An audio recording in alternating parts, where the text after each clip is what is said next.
Amém? Só lembrando os irmãos que aqueles que tiverem que pegar um ônibus, né, que tem o horário do ônibus, que eu não sei o horário do ônibus. E às vezes vocês viram que eu falo bastante, né? Então às vezes ultrapassa um pouco o horário e acaba, às vezes, as pessoas perdendo. Mas se você sabe o horário, tiver que sair mais cedo, não se preocupe, pode sair, não há problema nenhum, tá? O controle está ali em cima, né? O portão está fechado, mas o controle fica lá naquela caixinha, é só apertar e já abre o portão. Tá? Eu vou sair para o primeiro, porque eu vou deixar na televisão. Tá, amém. É que a aula normalmente a gente vai até às 10. É que às vezes eu me empolgo e vou até 10, 10, 10. Já teve dia que a gente chegou até 10 e 15. 10 e 40, na verdade. Mas não foi culpa minha. Você lembra, não foi culpa minha. Começaram a questionar, então.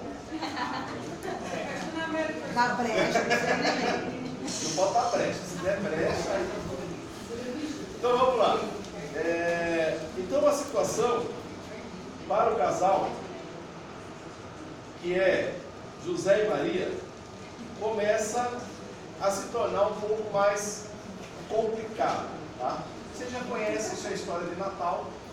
E então começa o início, vamos assim dizer, da esperança para Israel, a esperança para o mundo. Ou seja, nasceu o Salvador, esse que há de tirar os nossos pecados.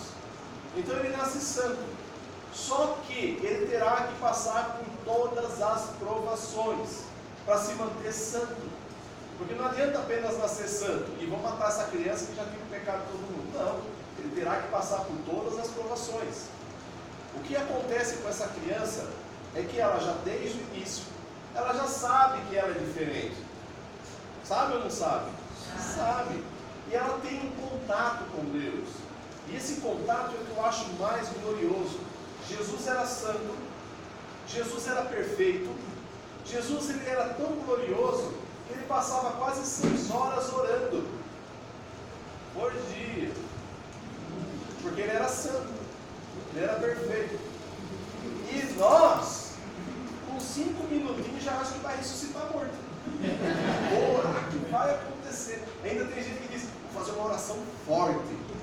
Não sei como não é essa oração forte. Se Jesus, que era Jesus, ele levava 6 horas orando, quem somos nós? Temos que passar 24 horas. Por isso que o apóstolo Paulo diz, orai. Não tem como, porque nós somos falhos, nós somos pecadores. Jesus ele tinha esse contato. E o que é glorioso é que justamente no livro de Mateus, os detalhes de Cristo, os detalhes da salvação, os detalhes, vamos assim dizer, o porquê dele ter que vir, o porquê de ele ter que ser morto, todos esses detalhes eu vou passar principalmente em cristologia. Nós vamos ter uma matéria só de Cristo. E aí nós vamos entender todo o trabalhar de Cristo. Porque se eu parar para falar cristologia agora, a gente esquece dos evangelhos. Então o nosso foco agora é o Novo Testamento. Então eu vou passar, logicamente, nós vamos falar de Cristo, nós vamos falar dos milagres, vamos falar de algumas coisas, mas eu não vou me focar no porquê que ele veio, no porquê da salvação, no porquê que ele passou por isso, daquilo, do outro, mas isso nós vamos estudar em cristologia, ok? Então alguns detalhes vão ficar para depois. Nós agora vamos correr dentro do Evangelho. Bem, Mateus ele dá um detalhe glorioso. Por quê? Marcos apresenta a Cristo. Só que Marcos é assim. Está aqui, é Jesus, é o Salvador, amém? Se você crê, está salvo, se não está, já é. Marcos é assim. O Evangelho de Marcos é de uma forma rápida. Mateus agora ele entra com uma preocupação. Espera aí. Marcos apresenta Jesus como servo. Principalmente que ele está escrevendo para os romanos. Então ele apresenta Jesus como um servo. Pode ver que em todo momento Jesus é servo. Ele apresenta Jesus dessa forma. Foi a visão que Pedro demonstrou para Marcos. E podia dizer, olha, escreva, porque Jesus foi dessa forma. Bem, Mateus agora está numa preocupação. Mateus é judeu. Ele lê, quem sabe, o Evangelho de Marcos e fala, não, mas espera aí. Jesus era rei. Ele tinha descendência de Davi. E nós precisamos mostrar isso. E aí, quando você olha o capítulo 1 de Mateus, você vê o quê? O que a gente chama de genealogia, ou seja, da onde ele veio. E Mateus, ele começa para mostrar justamente que Jesus veio da descendência de Davi. Se ele é da descendência de Davi, ele é rei. Se ele é rei, ele tem que sentar no trono. Por isso, Herodes já fica com o pé atrás. Opa, peraí, se tem alguém querendo tomar meu trono, eu vou atrás disso. E vou acabar já, como disse, vou acabar com o mal pela raiz. Se eu achar essa criança, já era. Bem, os pais estão passando aperto, sim ou não? A situação está apertada. A situação está crítica. E Herodes agora já começa a sentir que há alguma coisa errada no meio de Israel. Bem, agora surgem alguns magos. Quantos eram? Quantos? A Bíblia não fala quantos eram. Só fala que levaram incenso, mirra e ouro. Aí alguns deduzem. Se um levou mirra, outro levou ouro, outro levou incenso. Mas não podia ser 8? E divide, né? Não, nós não podemos afirmar que eram 3. Lógico, até parece que eram 3, mas a gente fica naquela. Eram reis magos. Ou, não era reis, era magos, né? Eram pessoas que tinham conhecimento influente, já tinham, por exemplo, sabedoria. Eram pessoas dedicadas, principalmente à análise das estrelas, que havia muito isso em alguns povos. E eles analisaram e perceberam que uma estrela estava diferente. Ela seguiu um certo ponto e parou. E eles foram atrás dessa estrela, porque eles sabiam que através das escrituras, dado ao tempo, o Messias viria. Principalmente quando você estuda Daniel, quando você estuda Jeremias, a data já está prevista. O dia do Messias já estava determinado. Então eles já sabiam que estava pronto esse dia. E começam a perceber que há uma estrela. Eles pensaram, então possivelmente será a estrela que vai nos indicar aonde nasceu o Salvador.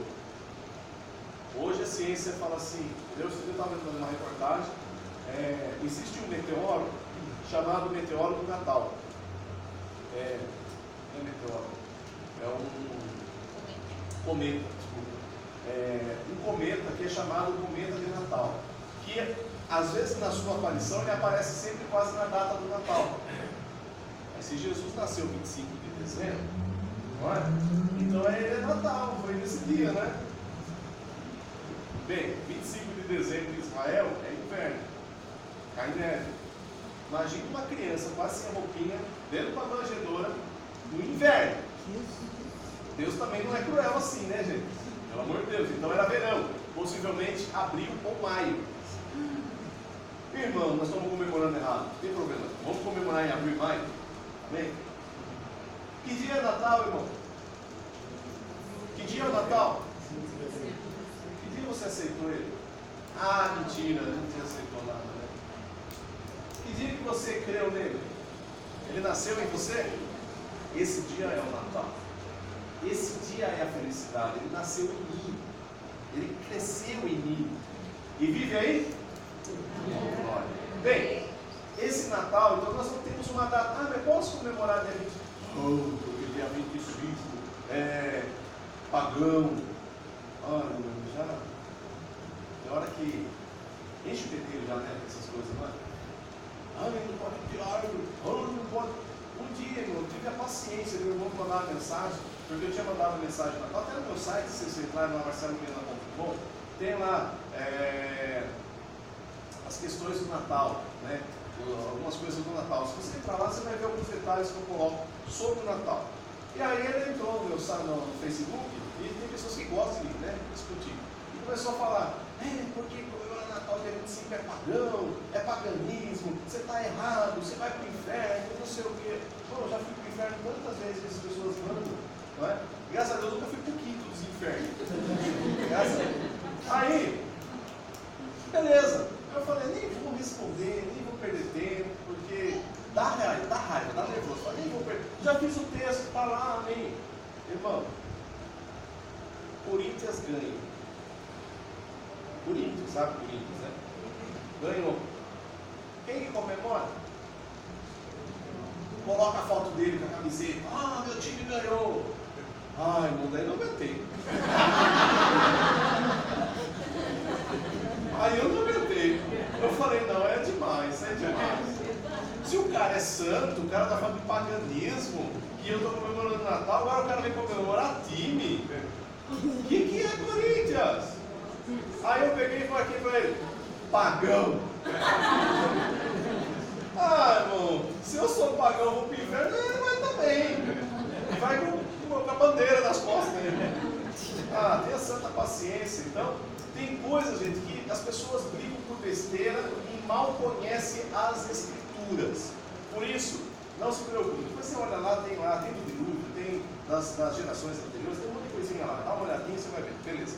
Bem, aí então, o Messias nasce numa manjedoura, a situação está apertada, os magos aparecem e eles vão até Herodes, porque lógico, se eles chegarem na cidade, e aí alguém diz, ó, tem uns 3 aí que chegaram, que é de fora, e estão indo aí, parece que atrás de uma criança. Então já ia causar um certo problema. Eles então vão até Herodes. Herodes manda chamar, manda entrar. Viu? Onde está essa criança? Eles dizem, a gente não sabe, a gente está seguindo a estrela. Mas quando vocês acharem, por favor, me avisem, para que eu vá lá também e adore. Era essa a intenção? Um camarada que matou os próprios filhos para ficar no poder, a intenção dele é essa? E os reis falam assim, rapaz, até parece que a gente vai voltar aqui e falar para ele onde ele está. Não, nós vamos ao encontro. Bem, chegam lá, encontram a criança. Lógico que a criança já está com um pouco mais de idade. Alguns colocam de 3 a 5 anos. Tá? Quer dizer, de 3 a 5 anos a situação foi apertada para os dois. Chegou os magos, levando, vamos lá, primeiro, incenso. Para que serve o incenso? Para espantar os maus espíritos. Às vezes eu entro em loja que tem incenso e falo, meu Deus, acho que eu estou com um mau espírito, porque o negócio é tão ferido e dá vontade de sair. Aí alguém fala, é para espantar os maus espíritos. Eu falo, então acho que eu estou com um, porque não é possível um negócio desse. Bem, incenso é para quê? Para espantar, justamente, dar perfume na casa, perfume no ambiente, naquele lugar. Outra, espantar pernilongo. Imagina o pernilonguinho sugar o sangue de Jesus. Sai dali, você sabe tudo, você sabe tudo. Todo dia mesmo?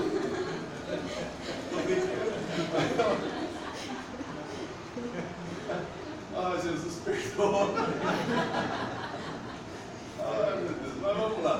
Bem, o incenso para melhorar o ambiente e tudo mais. Bem, outra coisa, mirra, principalmente para tratar a criança, não é? Após o banho, tratar. Hoje a gente trata com um creminho, passa tanta coisa para criança, mas naquela época, que a poeira era demais, dar banho já era mais difícil, não é? Era uma vez na semana, olha lá ainda. Então era complicado. Não pense que é banho todo dia, gente. A parte daqui para a Europa, para a parte lá da África, regiões mais distantes, onde a água é escassa, é só no sábado e olha lá. Então a mirra vai ajudar bastante. O bom é que Jesus nunca fedeu. Nunca. Porque ele usava a natura.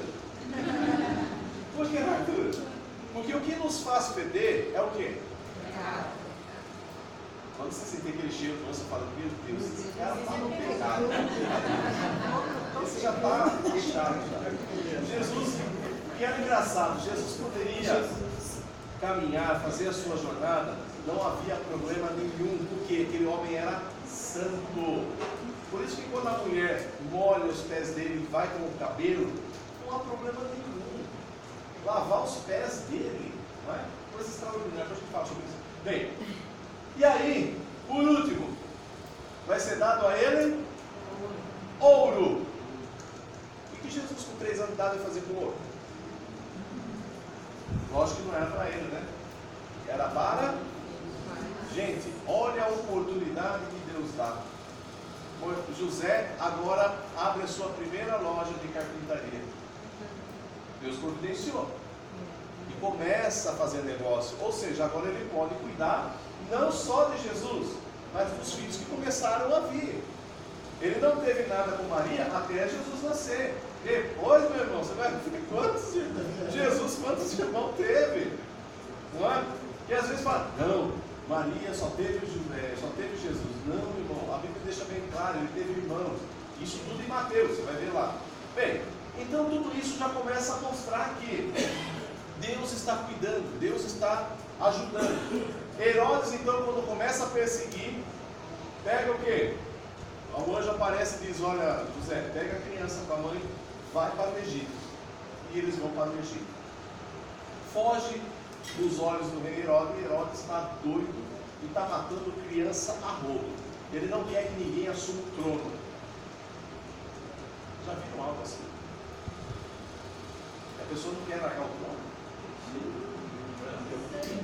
Esses dias falaram que eu não quero largar o trono. Vocês acreditam no negócio desse? Eu falei, não, está liberado, só sentar, nem entrou meu treino. Agora você que entrou, porque eu estava falando também, né? Bem, o que acontece? Em relação à descendência de Jesus, ele é descendente de Davi, porque ele era rei? Porque Davi era rei? Aqui havia uma promessa, de que E José era da descendência de Davi. No 14, versículo 14. Isso. Mas Maria, ela era considerada também da descendência de... É isso que nós vamos ver agora. O que acontece? Jesus, ele está destinado, porque há uma promessa, que o trono de Davi permaneceria para sempre. Espera aí, existe algum descendente de Davi ainda reinando? Tem? Quem? Elizabeth. Parece que não tem, né? A rainha Não tem. Elizabeth. Já ouviram falar da rainha Elizabeth? Da Inglaterra?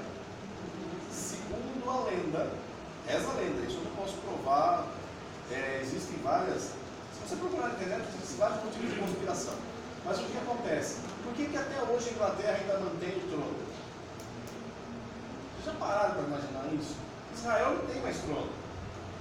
Israel, o primeiro-ministro, está lá, né? Você tem lá o rei, mas ainda, você para trás nem aparece, só o primeiro-ministro. Inglaterra foi formada também por judeus. E, segundo a lenda, a rainha Elizabeth é descendente do trono de Davi. Por isso que a mulher não morre. Ela está assim. Todos os presidentes que foram visitar ela foram embora e ela continua. Ela é eterna, parece. Não é? Mas, segundo a lenda, ela é descendente. E eles mesmos se colocam e se dizem descendentes de Davi. Rei Arthur, já ouviram falar do rei Arthur? O rei Arthur vem do cálice sagrado, por quê? Da descendência lá de trás. Rei Arthur existiu, gente, tá? Lógico, não da lenda que existe, que ele criou a espada da pedra, fez tanta coisa e tudo mais, não. Mas ele existiu e lógico que existe essa descendência, que é o que eles acreditam, tá? Então, assim, se realmente for, a promessa continua. A promessa ainda existe. Mas para o Mateus, ele queria mostrar essa descendência. Mas entrava numa situação. Jesus terá que ser descendente. Então vamos lá. No livro, não vou ler toda a geração, tá? Vai lá. Capítulo 1 de Mateus, verso 1, diz assim: livro da geração de Jesus Cristo, filho de Davi, filho de...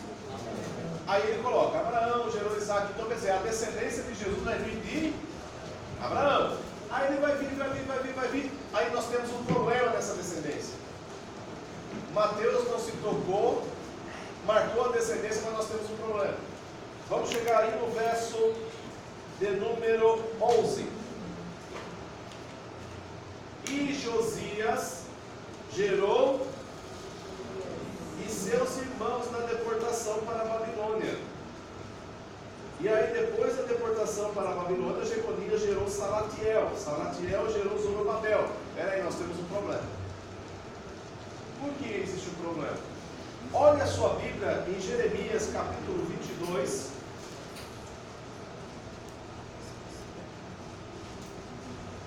Jeremias capítulo 22. Verso 24.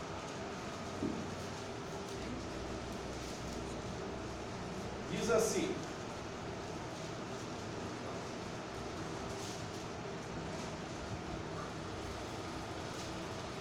vivo eu, 22 verso 24, vivo eu, diz o Senhor, que ainda que Jeconias, filho de Joaquim, rei de Judá, fosse o selo do anel da minha mão direita, eu dali te...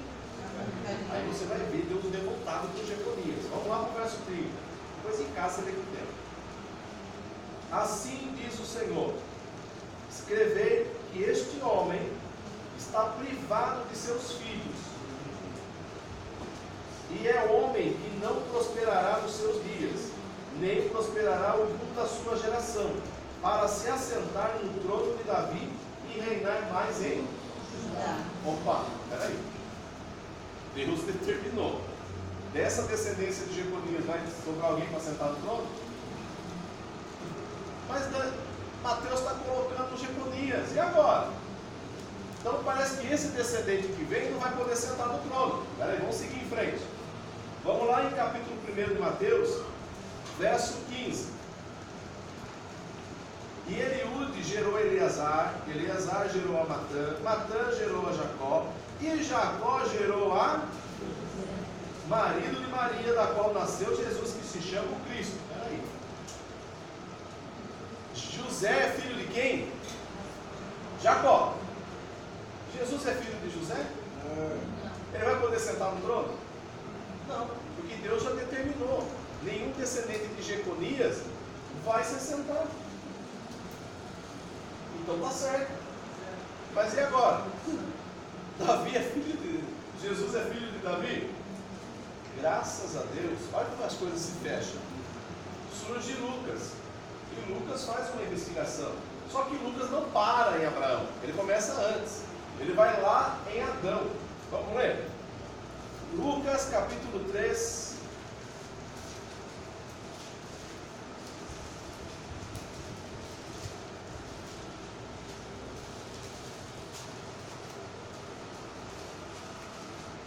Verso 23. Diz assim, Lucas capítulo 3, verso 23. E o mesmo Jesus começava a ser de quase 30 anos, sendo como se cuidava, filho de José e José de Eli. Mas peraí, José era filho de quem? Eli e Jacó é o mesmo? O que quer dizer a palavra Jacó? Trapaceiro. Trapaceiro. E Eli? Eli, lama sabachthani. Tem diferença de Eli para Jacó? Deus, pai? Tem ou não tem? Tem. É o mesmo? Alguém se chama Jacó e Eli ao mesmo tempo? Não. Então nós temos um problema. E se você olhar, é descendente de Davi. Olha aí, no verso de número 32. Davi de Jessé. Ele começa de trás para frente. Ele começa com Jesus e vai até Adão. E o que é interessante, essa descendência é diferente do que está lá em Mateus. Pronto, gente, está explicado. Como não? Ah, é que vocês não entendem a cultura judaica. O que acontece? Bem, se eu tenho, por exemplo, eu tive 2 filhas.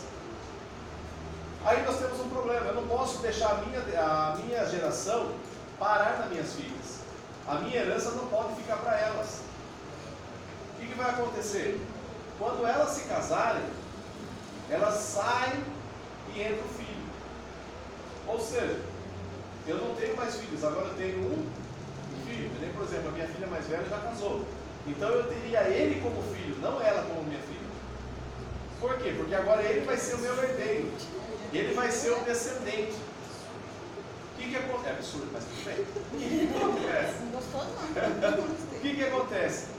Maria, possivelmente, ela era a filha mais velha do pai dela, que era Eli.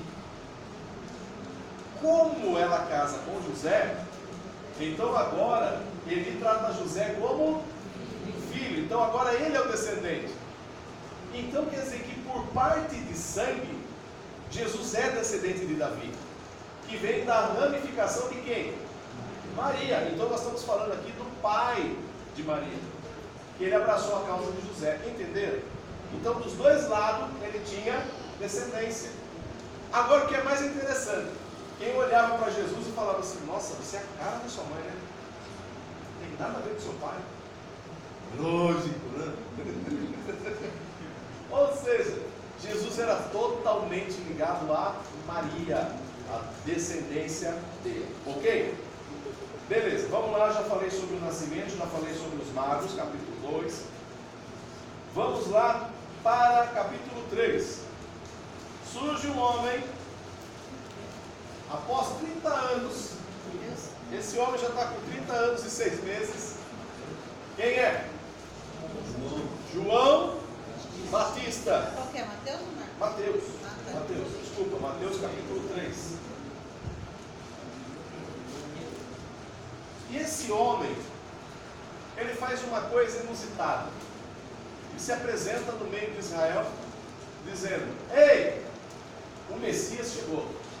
O Messias está aí. E levava as pessoas até o Rio Jordão para batizar. Você se arrepende dos seus pecados? Então, é batizado. Por quê? Porque o Messias está vindo. O batismo para o arrependimento.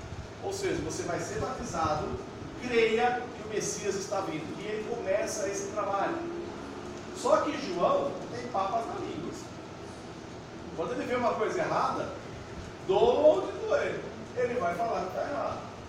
Herodes casou com a mulher do irmão, com a cunhada, e passa onde João está. Ah, João, perdoa.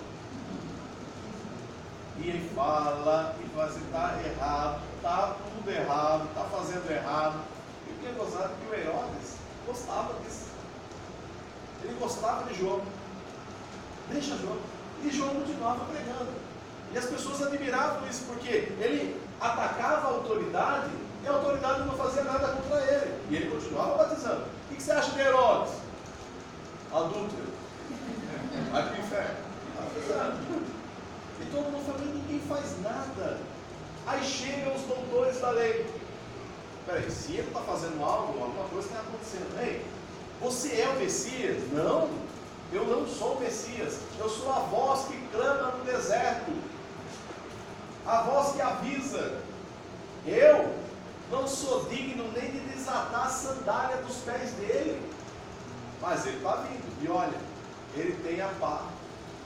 E ele vai cuidar, ele vai tratar. E com ele vem o fogo. E ele vai resolver. Então todo mundo está naquela expectativa. Mas se não é ele, quem será que é? Um belo dia à tarde, gloriosa, e Deus já avisa João. Deus está falando. Olha que coisa linda. Enquanto havia silêncio, agora Deus está falando. Avisa João dizendo: olha, quando ele vier, você verá o meu Espírito pousar sobre ele, de uma forma de pomba. Lá vem Jesus, descendo, e João já tinha discípulos.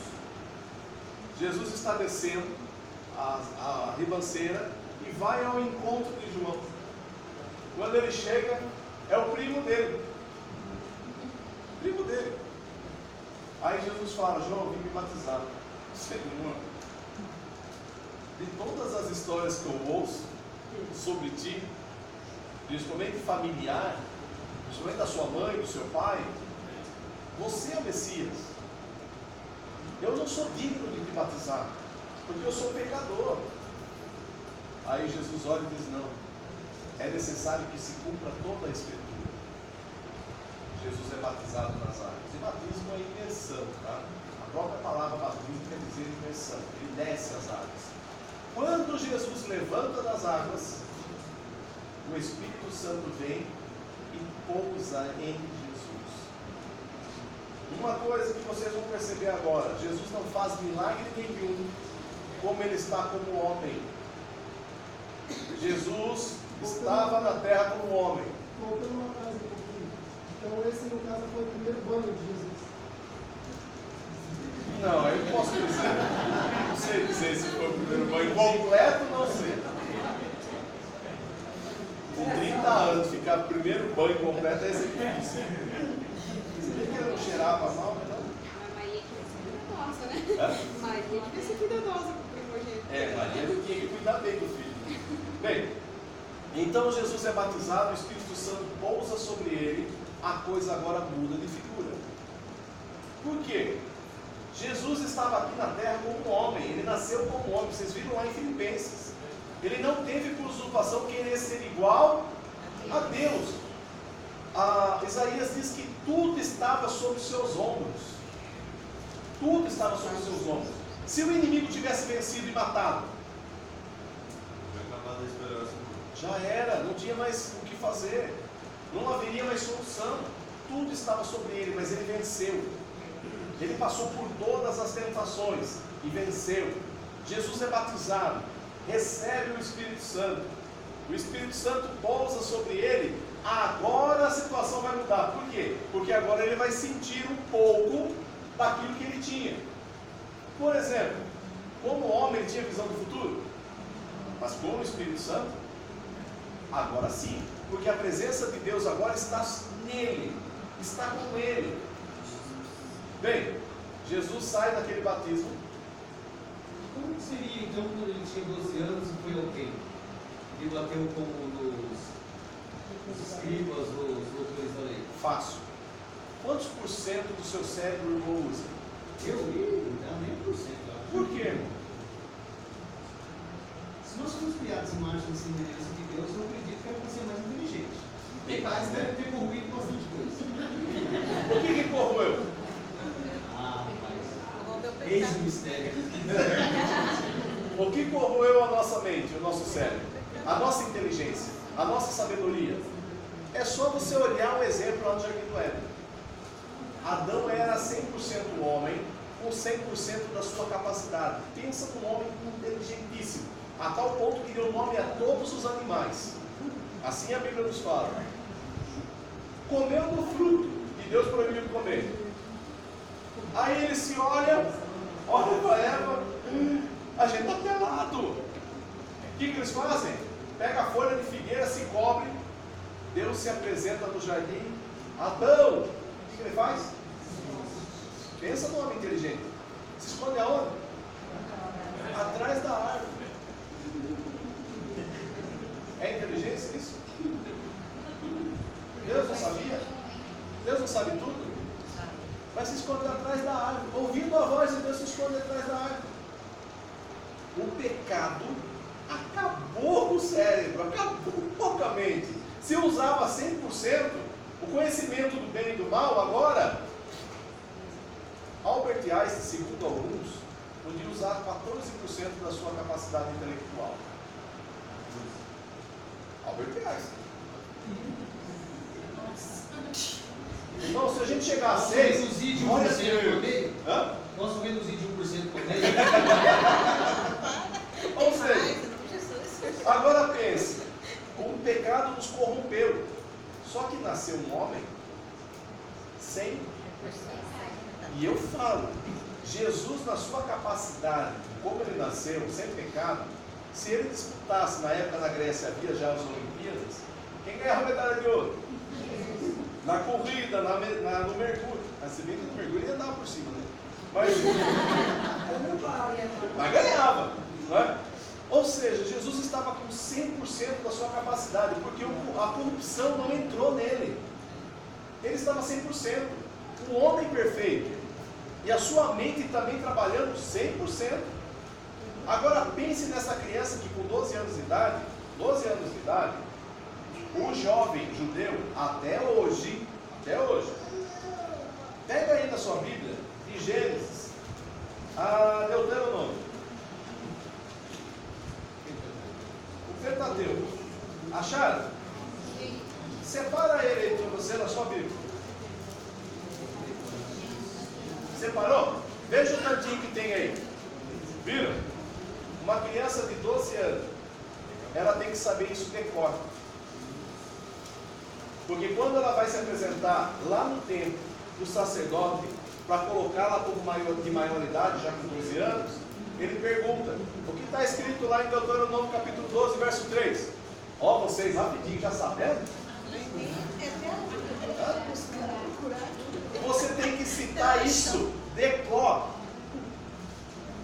falar a verdade, brasileiro é campeão nisso, né? Ninguém ia saber a verdade nunca. O que acontece com Jesus? Ele tem dificuldade para aprender? E outra, agora ele está ali com 100% da sua capacidade como homem. Ele é capaz. Irmã, a partir dos 5 anos. E isso diariamente. Isso aprende em casa. Em casa e nas sinagogas que na época existiam. A criança, só homem, tá? Mulher não. Mulher era livre para aprender a cozinhar, a costurar, a plantar, a... Deixa eu declarar. Para não ficar tão... para cuidar de ovelha, para tosquiar. Mulher fazia quase que 10 coisas. O homem estudar. Sabia o Pentateuco? Deu o Pentateuco. Tá? Até hoje. Bem, o que acontece? Essa criança, ela é levada ao templo porque ela já tem conhecimento. E quando ela é questionada pelos doutores, gente, vamos falar a verdade.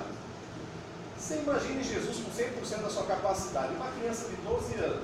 Eu dou aula para criança de 12 anos. Quando eu falo uma coisa que às vezes ela sabe mais do que eu,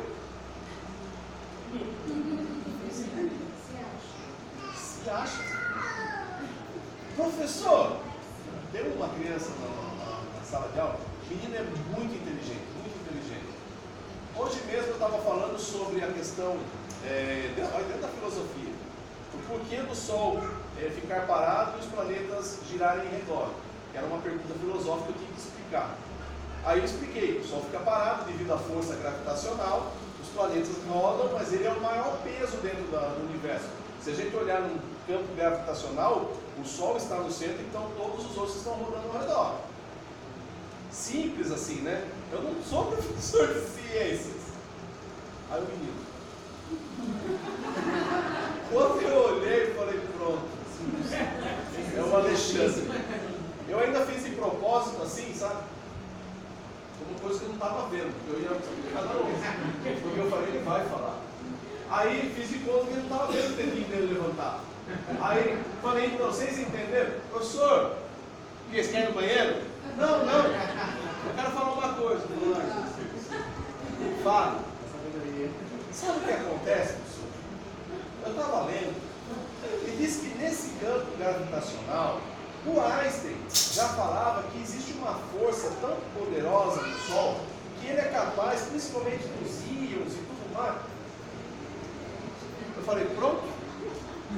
Posso continuar com a filosofia? Ou seja, e todo mundo da classe fala, lá vai, sabichão. E ele sabe, ele conhece. Por quê? Ele estuda. Porque é diferente. Eu falo assim, a criança hoje ela tem muita informação. Na internet, YouTube e tudo mais, ela tem muita informação, mas pouco conhecimento. Ela ouve de tudo, mas ela pouco guarda. Ele é diferente. Tudo que ele ouve e vê, ele guarda. Então, é uma disputa dentro da sala complicadíssima. Porque ele é craque no YouTube, eu não. Então, às vezes ele questiona, eu falo, meu Deus do céu. Não é? Porque ele é inteligente, é diferente. Ele tem uma capacidade tremenda. Agora imagine Jesus. Só que Jesus é educado. Eu fico imaginando Jesus levantando a mão. O sacerdote só fica de costas. Vamos lá, vamos ler o Torá, vamos ler o Torá. Começam a questionar ele, ele começa a questionar e falar de coisas que nem eles sabiam. Por quê?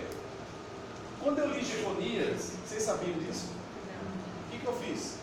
Eu peguei uma coisa que está no Novo Testamento e corri lá no Antigo Testamento. Que às vezes você leu, nem passou batido, você nem percebeu. Peraí, mas se Deus fez, por que Jeconias está entrando aí? Um exemplo. Você podia questionar essa senhora, por que Jeconias entrou aí? Está lá no Antigo Testamento comunidade. Aí o sacerdote dizia, fala mais sobre isso. Fala mais, um pouquinho mais. Ele tinha uma sabedoria tremenda. Por isso ele era capaz de discutir com os doutores. E ele ainda não tinha o Espírito Santo. Agora pense com o Espírito Santo. Pense uma pessoa insuportável. Era assim? Era a pessoa mais humilde que existiu. Sabedoria Mais dele, né? simples, mais manso. Por mais que ele tivesse o maior conhecimento, ele nunca humilhou ninguém. Ele podia muito bem. Certa vez, certos doutores chegaram para Jesus e disseram: Senhor, não me lembro agora, a pergunta que eles fizeram foi assim: pode tal coisa assim, assim, assado? Aí Jesus responde: se vocês me responderem uma pergunta, eu respondo essa.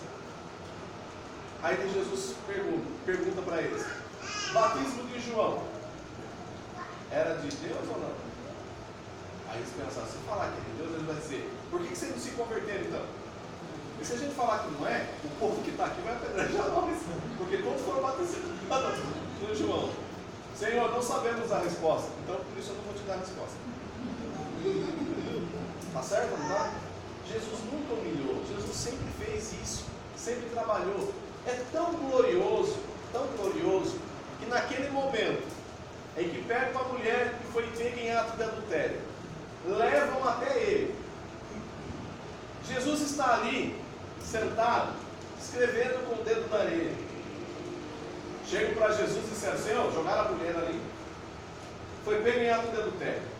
A lei manda que deve apedrejar. O que o Senhor diz? Primeiro, se Jesus dissesse apedreja, eles iam dizer: está vendo que você não sabe a lei? Porque para apedrejar tem que estar o homem junto.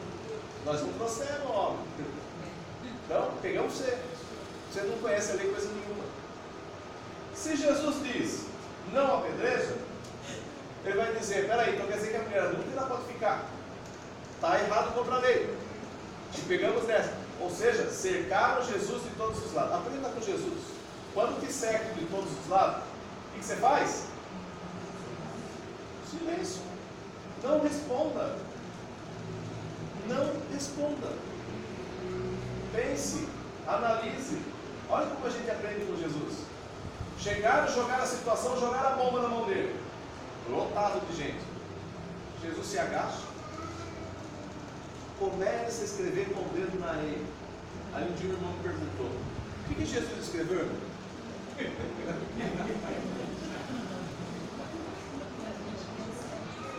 Tem gente que acha que a gente tem enciclopédia na cabeça ou que tem revelação de todos os lados. Mas uma coisa eu aprendo com essa atitude de Jesus. O que jogaram para ele? Uma mulher adúltera. Quem jogou? Foram os homens. Os homens vieram da onde? O homem veio da onde? Do pó. Do pó da onde? E a mulher veio da onde? Do pó da terra também? Eu fico imaginando. Tudo bem que a mulher não foi feita da costela. Mas se é descendente de Adão, ou se é descendente do homem, de pó vai voltar a pó. Ou pensa que depois que vai virar uma costelinha. Claro. Ou vai virar um costelão. O que acontece? Jesus, eu vejo nessa atitude, olha só, ele vendo toda essa situação, quem é o Criador? É ali, ele que está ali, não é? Eu fico imaginando Jesus escrevendo com o dedo na terra assim: o que é o pó? Para julgar o outro pó, que é igual a ele. O único que pode julgar está ali. E Jesus fez um silêncio. Eu fico imaginando a situação que fica aquele alvoroço, né? Primeiro chegar com a mulher, todo mundo e tal, joga, pergunta e tal, todo mundo fica aquele silêncio esperando a resposta, porque todo mundo quer ouvir o que Jesus vai falar. Jesus está nem aí. Vocês imaginaram isso? Meu Deus. Aquele silêncio absoluto. E Jesus não dá resposta, não dá resposta. Irmão, quebre. E quebra aquele que está esperando um impacto que está esperando aquela coisa já para dar a revolta. Quebrou. Aí alguém fala, Senhor, e aí? Qual a resposta? Jesus se levanta, olha para todos e diz, aquele que tiver sem pecado, e aí eu vou ao outro ponto. Será que ali já não tinha alguém que tinha dormido com essa mulher também? E estava doidinho para dar um fim, para acabar? Quem estiver sem pecado, atire a primeira pedra. Está todo mundo com pedra na mão já. Aí a Bíblia diz que do maior até o menor, tinha até criancinha lá, irmão. Acompanhando o pai com pedrinha na mão. Aí o pai joga a pedra. Não vai jogar, não? Não. Mas tem que pegar, jogar as pedras e sair. E Jesus voltou a escrever com o dedo na terra. E a mulher? A mulher estava esperando o quê? Pedrada, né? Estava esperando a morte, não tinha o que fazer mais. Agora, diante de Jesus, que era o santo, que era o Messias, ela podia dizer, agora acabou. Se ele falar alguma coisa, já vem pedra. Aí, Jesus levanta e a mulher está lá ainda. Aí Jesus olha e fala, onde estão os teus acusadores? Ela olha, ficou ninguém, gente. Ficou só Jesus e a mulher. Cadê os teus acusadores, Senhor? Não ficou ninguém. Ninguém te condenou? Nem eu te condeno. Vá e não peques mais. Já imaginou uma nova oportunidade, uma nova chance? Isto é Evangelho. Isto é Cristo. Ter uma nova oportunidade, ter uma nova chance, seguir aquilo que Cristo quer de nós. Ter a nova oportunidade, uma nova esperança, uma nova alegria, uma nova oportunidade, é isso que Deus quer de nós. E o que temos feito? Todo dia, Senhor, perdoai os meus pecados. Vai, filho, não queres mais. E a gente tenta de novo, e volta de novo. Filho, vá e não peques mais. Ele se sacrificou por nós. Bem, vamos lá para João. Ele prega, Jesus é batizado. Quero só terminar agora com essa parte. Depois do batismo, glória a Deus, aleluia, né? Poder do Espírito agora. Jesus vai para onde? No deserto. Fazer o que no deserto, gente? 40 dias no deserto. E a Bíblia diz que ele teve fome e não sede. Por quê? Logicamente ele passou 40 dias bebendo água. Ele não comeu, porque ele sacrificou o próprio corpo. E vai passar por tentações. Agora, após 40 dias, depois de batizado. Bem, e o que é interessante? Olha aí, capítulo 4, verso 1 de Mateus. Então foi conduzido Jesus pelo Espírito Santo ao deserto. Oh Jesus, né? A gente acha que depois que recebe o Espírito Santo vai ser um mar de rosa. Ele manda para onde? Para ser tentado pelo diabo. E tendo jejuado 40 dias e 40 noites, depois teve fome. Chegando ele, o tentador, disse: se tu és o Filho de Deus, manda que essas pedras se tornem pães. Ele, porém, respondendo, disse: está escrito, nem só de pão viverá o homem, mas de toda a palavra que sai da boca de Deus. Então o diabo transportou a cidade santa e colocou sobre o pináculo do templo.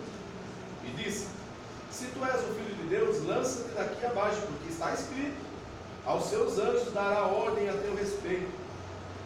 E tomar-te-ão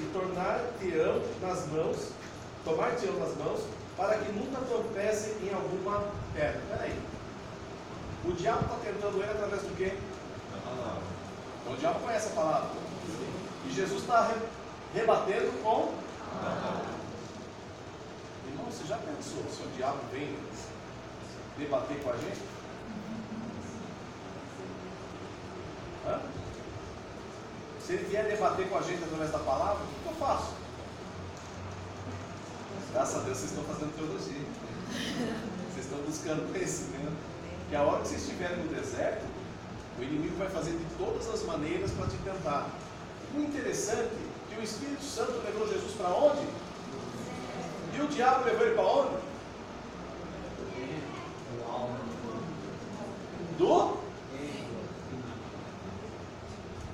O Espírito Santo leva para e o diabo leva para dentro da igreja lá. Nossa. Jesus tem misericórdia. Mas aquele que quer cada vez mais ganhar um cargo a mais, porque hoje é cargo, hoje não é escolha divina. Aquele que busca cargo a mais, que quer subir lá no topo, o diabo dá uma puxadinha, o diabo é capaz de dizer: pula, você não é servo de Deus? A Bíblia diz que vai te segurar, vai, pula. E aí cai. Quantos que estavam lá em cima e caíram? Quantos? Por isso o melhor, fique embaixo. Seja simples, seja humilde. Jesus ensinou isso. Se você se humilhar, serás, não pelo homem, mas por Deus. Mas se você se exaltar, você vai ser humilhado. O diabo quer levar lá no topo. Melhor é ficar aqui embaixo. Melhor é ficar aqui e aproveitar aquilo que Deus está nos oferecendo. Mas vamos lá. Pastor, deixa eu só tirar uma dúvida, porque o papel do inimigo é quando ele vê uma ação de Deus sobre a nossa vida espiritual, o papel do inimigo é fazer com que a gente não alcance. O papel dele é atrasar. Foi isso que ele teve que fazer com Jesus no deserto, não é? Ali havia uma movimentação espiritual na vida de Jesus. Na realidade, ele sabia que era Jesus. Isso. Ele sabia que ele era o Messias. Desde o início. Ele já tentou matar Jesus desde criança. Então, acontece que com Jesus é um pouco diferente, porque se Jesus pecar, acabou. Agora com a gente, mas esse é o papel dele, é nos atrasar. Foi isso que ele fez com o povo no deserto. E é assim com a gente. Quando o inimigo vê uma ação de Deus na nossa vida, ele vem para atrasar, para fazer com que a gente não capte aquilo ali. por isso, eu falo assim, a Bíblia ensina, tudo que você orar, ora em silêncio. Por quê? Ele está pronto para ouvir. Ele sabe o que você está falando. E o diabo, ele tem uma técnica tão perfeita que ele sabe até no seu olhar, no seu comportamento, o que Deus já prometeu para você. Porque você demonstra. E aí ele vai tentar de todas as formas. Uma coisa que a gente aprende dentro da palavra: ore em secreto, você e o Pai, fecha a porta do teu quarto.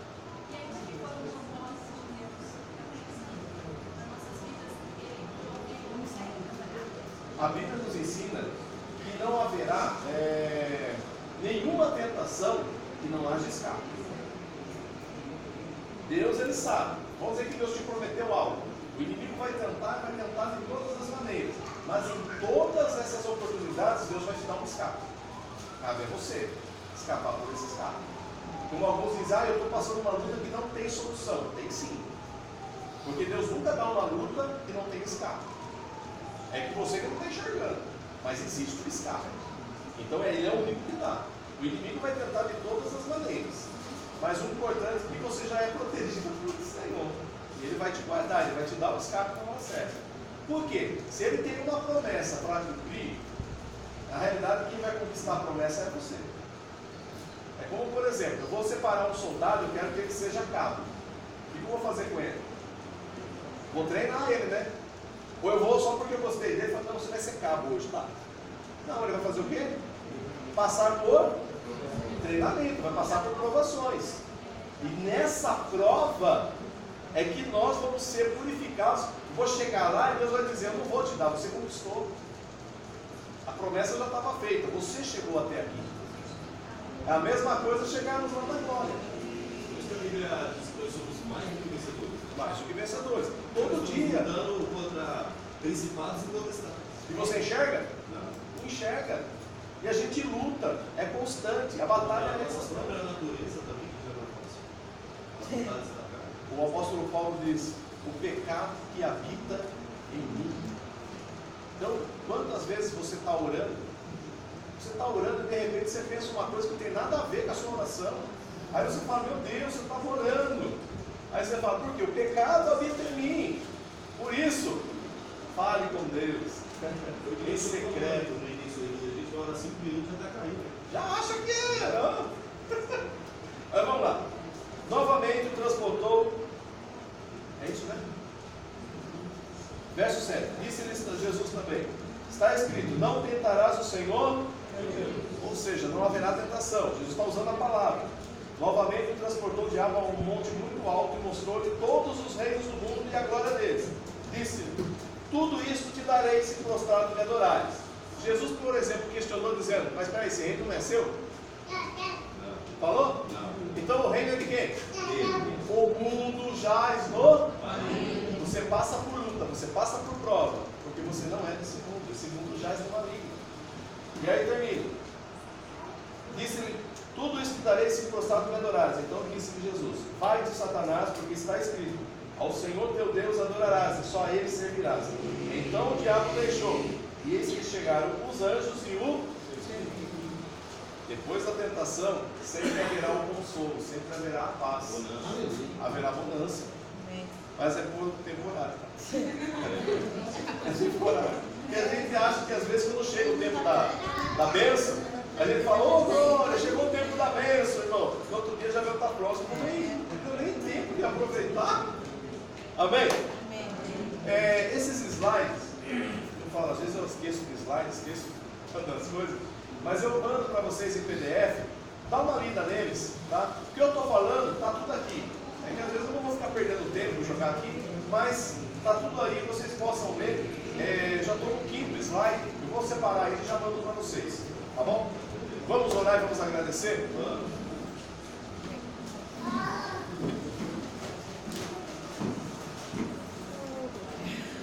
Agora eu vou deixar só um pontinho para vocês ficarem curiosos para a próxima aula.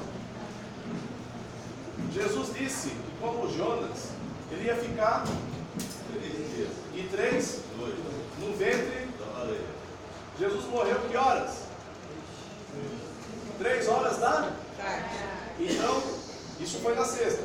Sábado 3 horas, domingo 3 horas, segunda-feira 3 horas ele ressuscitou. Amém? Também. Você não foi de madrugada? E agora? Foi de madrugada que ele morreu? Não, fala, 3 horas da Já fala tarde. que os apóstolos cochilavam. E Jesus pedia que eles orassem, que eles vigiassem e iam em preso. Isso foi aonde? No Getsemane. Mas ele morreu lá? Estava orando. Lá, né? Ele foi pego lá. Aí ele foi e levou mais alguns dias ainda. Porque ele foi passado por julgamento, aí manda para o outro lugar, aí ele volta de novo, aí manda dar chibatada, agora manda crucificar. 3 horas da tarde. E quando? Sexta.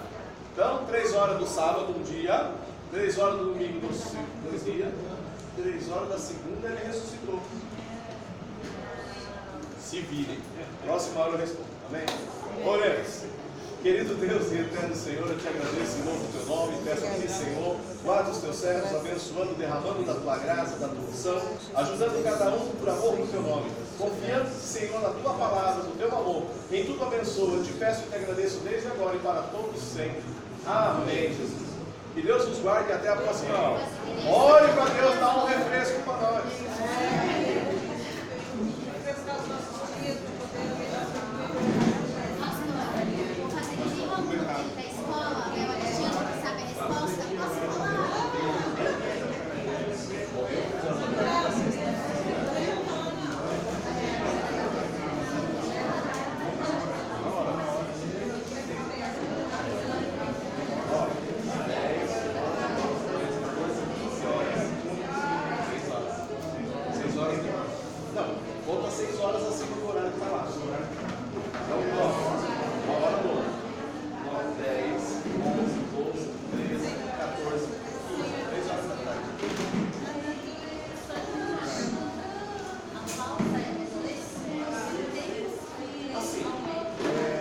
Nós estamos agora numa matéria. Se você faltar 3 nesta matéria, aí você perde